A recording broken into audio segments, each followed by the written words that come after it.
दोस्तों, भोजपुरी के शेर यानी कि हमारे और आपके चहेते पावर स्टार पवन सिंह का एक ऐसा गाना जिसे पूरी दुनिया ने फ्लॉप मान लिया था। पूरी दुनिया को लगा था कि पवन सिंह का ये गाना तो फ्लॉप हो गया। 2022 में पवन सिंह का ये गाना फ्लॉप हो गया। दोस्तों, पवन सिंह का एक ऐसा लोकगीत जिसको मतलब दुनिया बहुत ज्यादा इंतजार कर रही थी और दुनिया गाना आया सुनी, उसके बाद पवन सिंह के गाने को फ्लॉप मान ली। लेकिन असल में पवन सिंह का वो गाना फ्लॉप नहीं, वो गाना हो गया है हिट। 10 मिलियन व्यूज होने वाला है दोस्तों।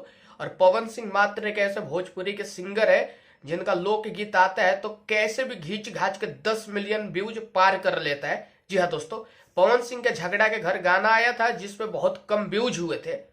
दुनिया को लगा था कि पवन सिंह का ये गाना फ्लॉप हो गया, विरोधी को लगा था कि पवन सिंह का गाना फ्लॉप हो गया, लेकिन पवन सिंह के फैन ने उम्मीद लगा रखे थे कि ये गाना हिट होगा। और दोस्तों, आज ये गाना 10 मिलियन व्यूज पार करने जा रहा।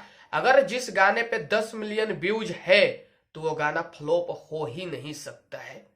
पवन सिंह का ये गाना हिट हो गया है दोस्तों, और ये 10 मिलियन का आंकड़ा भी पार करेगा।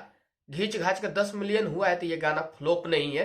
कुछ लोग इस गाने को फ्लॉप मान चुके थे। तो दोस्तों, आप लोगों से निवेदन है कि इस गाने को ज्यादा से ज्यादा सुनिए, झगड़ा के घर को पूरा आग लगा के रख देना है। आप लोग पवन सिंह के फैन हो, तबाही मचाने के लिए जाने जाते हो। दोस्तों, मेरी वीडियो अच्छी लगती है तो लाल वाले बटन को दबा के चैनल को सब्सक्राइब करें।